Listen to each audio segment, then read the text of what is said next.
Kebetulan kita akan membahas tentang hak dan kewajiban podcast pada kali ini. Nah, untuk menjelaskan apa itu hak dan kewajiban, ada beberapa pertanyaan untuk Kak Panda Afiani. Untuk pertanyaan pertama, 1. Secara etimologis dan terminologis, apa sih pengertian hak itu? Nah, secara etimologis sendiri, hak itu berarti milik, yaitu menetapkan dan menjelaskan bagian kewajiban yang terbatas, kebenaran, adil, dan bagian tertentunya. Nah, secara terminologisnya, hak berarti kewenangan atas sesuatu atau sesuatu yang wajib atas seseorang untuk orang lain. Oke, lalu pertanyaan kedua, apa yang dimaksud dengan hak sebagai kewenangan atas sesuatu atau barang?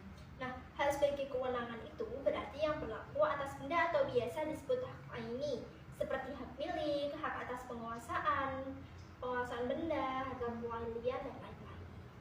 Oke, selain hak sebagai kewenangan, ada juga hak keharusan atau kewajiban pada pihak lain itu. Bagaimana sih? Bisa Anda jelaskan? Oh ya, nah untuk hak sebagai keharusan atau kewajiban ini sendiri itu adalah substansi hak yang terbebankan pada orang lain atau biasa disebut hak syahsi, dipahami sebagai kewajiban yang bersumber dari syarat.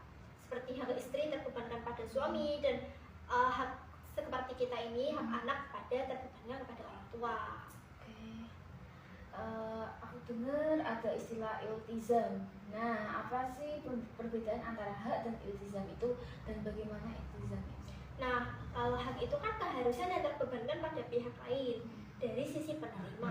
Kalau maka iltizam itu sebaliknya, yaitu keharusan yang terbebankan pada pihak lain dari sisi pemberi.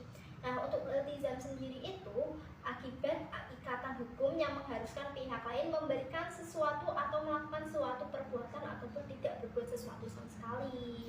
Oh, gitu. Sumber iltizam itu selain syariat dan aturan hukum, ada apa aja sih? Bisa Anda jelaskan? Nah, untuk sumber-sumber lainnya tentang iltizam itu ada akad, iradah munfaridah atau kehendak sepihak, ada al-fi'lu al-nafi, perbuatan yang bermanfaat, dan al-fi'lu al-dar yang berbuat, yaitu perbuatan yang merugikan. Oke, terima kasih buat jawaban dari pertanyaan-pertanyaan dari saya. Ya, terima kasih kembali sudah bertanya kepada saya tentang apa sih hak dan kewajiban gitu. Tidak bisa. Nah, sekarang giliran aku nih yang tanya-tanya ke Kak Lucy.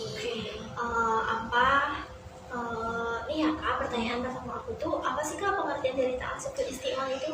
Ta'assubul istimal yaitu penggunaan hak secara berlebihan yang menimbulkan pelanggaran hak dan kerugian terhadap kepentingan orang lain maupun terhadap hak dan kepentingan masyarakat umum. Nah, kalau perbuatan-perbuatan yang tergolong ta'assubul istimal itu apa ya? Perbuatan yang tergolong ta'assubul istimal hak yaitu satu penggunaan hak yang mengakibatkan pelanggaran hak orang lain, yang kedua perbuatan yang tidak disyariatkan dan tidak sesuai dengan tujuan kemaslahatan yang dicapai dengan penggunaan hak tersebut, yang ketiga penggunaan hak untuk kemaslahatan pribadi tetapi mengakibatkan mudarat, terus keempat penggunaan hak yang tidak sesuai dengan tempatnya, terus yang kelima penggunaan hak secara ceroboh. Oh itu. Nah untuk pembagian jenis haknya itu kayak gimana ya? Yang pertama hak Allah, terus yang kedua hak manusia, yang ketiga hak berserikat antara hak Allah dan hak manusia. Oh gitu. Nah untuk macam hak lainnya itu ada apa aja ya Kak? Ada 3 macam. Yang pertama hak al-milkiyah, terus hak al-intifa, terus hak al-iltifa. Nah, bisa jelasin nggak Kak ke aku tentang apa sih jenis-jenis hak iltifak? Jenis-jenis hak iltifak itu ada lumayan banyak. Yang pertama hak al-jubri, terus hak al-majrah, hak al-masri, terus hak al-murur, hak al-jiwar, terus hak al-ta'ali. Oh kayak gitu ya. Nah, terima kasih ya Kak udah mau menjawab dari pertanyaan-pertanyaan dari aku. Nah, sekian podcast kita kali ini. Terima kasih sudah menonton. Sampai ketemu lagi di podcast kita selanjutnya. Bye-bye.